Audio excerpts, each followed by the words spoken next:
What you know about what the situation is right now? Well, it looks like a full-scale invasion by the Russians. Putin said he wasn't going to do it, although we saw with the forces he was building up on their border that it certainly looked as if he was. There's, missiles, there's tanks, there's attacks by aircraft and everything that you could imagine under a major attack. This is the largest invasion in Europe since World War II. It's real serious stuff. A lot of people are going to die. We certainly don't want American troops on the ground. However, this administration has demonstrated weakness, and weakness invites aggression. And especially, I have to say, when the administration pulled out of Afghanistan with essentially no warning, it was such a debacle. It sent out a message of weakness to the world's worst actors, including Putin. We're seeing the result of that in Ukraine, to President Xi in China, and we're very concerned about a potential attack on our ally Taiwan in the not-too-distant future if things don't change there. You've got the mullahs in Iran that are developing nuclear weapons, and we've got North Korea, who just recently fired off hypersonic missiles that even the United States couldn't stop if he put nuclear warheads on those. So it's a very concerning situation that's happening around the world. And as Ronald Reagan once said, we should strive for peace through strength. But the message right now being sent out by this administration, unfortunately, is not one of strength. I agree with that. And, I listened to the last couple of speeches that were made by Vladimir Putin. And I have trouble keeping up with his kind of logic as he tries to make the case how what is happening in Ukraine is a threat to Russia somehow. Are you able to understand that at all? No, he's just lying about that. That's a claim that he's making, just as he's claiming he's trying to denazify Ukraine. If there's anybody that's acting like a Nazi, it's him, certainly not Ukraine. So these are just excuses on his part, saying that his are peacekeeping forces to help independent nations that have been declared on Ukrainian soil. That's all bunk. But it's nothing unusual. I mean, this is what bullies, this is what zealots and authoritarians do across the globe. We shouldn't be fooled by that, but that should not stop us from the preparations which really should have taken place.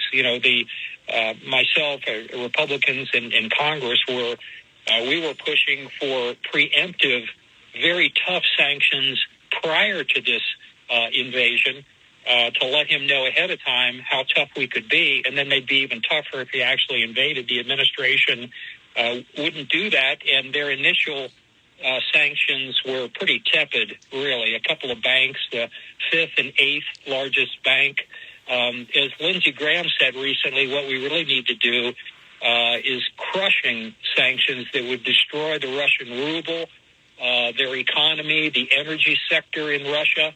And the administration, another key failure on their part was to basically reverse our energy independence and allow us and Europe to become once again dependent on Russian sources of energy. So while they're pushing this radical left-wing Green New Deal stuff on us here and in Europe, Putin's full speed ahead on fossil fuels, going into Europe and making them more dependent. And that's why the Germans, for example, even though the administration is saying NATO is together on all this, the Germans certainly are not. The British had to fly outside German airspace when they were trying to get weapons to Ukraine. Germany would not send any weapons to Ukraine, for example. So there's a lot that could have been done. Unfortunately, it wasn't. And now we're facing those failures, and we need to step it up from here on, or this could end in a very, very bad place. Now, we're talking with Congressman Steve Chabot. And, Steve, I was watching the news late into the night last night, and, what I was hearing from the White House is that, well, we're monitoring the situation. The president's been briefed. He's having a conversation with so-and-so on the telephone. There's going to be a meeting later on with the G7. Is that the kind of response? And Peter Ducey from Fox News was saying the White House, the press briefing room was like a ghost town. There was no one there. There's no one manning the watch, so to speak. So it was difficult to get any information in the late night and the early morning hours of when all this was going on. In your view, is that leadership? Is that the kind of response you want from the White House? And what do you hope to hear, if anything, from Joe Biden today? No, it's not leadership. The president, unfortunately, is scrambling to react to situations on the ground, things that he should have been prepared for ahead of this. So that's not leadership, and that's what's missing right now. That's what Putin is taking advantage of. As I said earlier, Dan, the debacle of the pullout in Afghanistan left a message out there to the world's worst actors that they can act with impunity. And that's what we're seeing right now in Ukraine. And I'm very concerned that that's what we may see in the very near future in Taiwan, which is a much graver threat to the United States, our own, foreign and domestic national interests than Ukraine is. Ukraine's important, but Taiwan is even more important. And Russia, yes, is a threat. But the People's Republic of China and their huge economy and huge military, their Navy is larger than ours now. That's the real threat. So I'm very concerned about the vulnerability that this administration is bringing us right now. Well, Steve, I know you got to run, and I want to thank you for your time this afternoon. Before I let you go, let me ask you one more question. Jen Psaki said that standing up for American values comes at a cost. So everyone who is listening to us right now, every American citizen here in the 1st District, in your district, and all across the country is going to wind up paying a price for what Vladimir Putin is doing. Why should we, American citizens, have to pay a price for this aggression with Russia into Ukraine?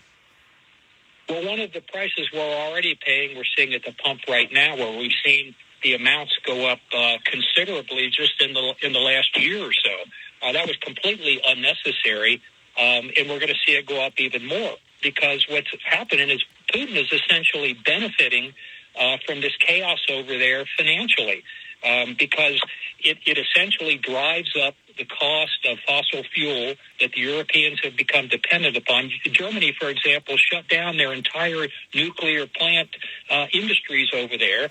And they're dependent now. About 40% of the energy that comes into Europe right now is Russian, and we are getting a considerable amount. We ought to be exporting our energy. The Europeans ought to be more dependent upon us, a friendly power, than upon Russia, a hostile power. So as these energy prices go up, the cost that Psaki doesn't want to really name, because we're not putting troops on the ground, is the cash that's coming out of our pockets and taking our economy down, and will hurt jobs as well. All this when you're driving up the cost of energy. And it's so unnecessary. In the previous administration, we were well on the way towards energy independence. Just the opposite is happening right now, because this administration has handcuffed us in the energy area, doing just the opposite of what we ought to be doing. That's the price that we're paying, and it's self-inflicted, unfortunately, by this administration, and Putin has taken advantage of it. All right. Well, Steve Chabot, thank you very much for your time this afternoon. I know you got to run, but great talking to you again. I hope we get a chance to do it again soon. Thank you very much, Dan. Take care. All right, there you go, Steve Chabot, and I think he spells it out quite clearly. That's a weakness early on in this administration. Really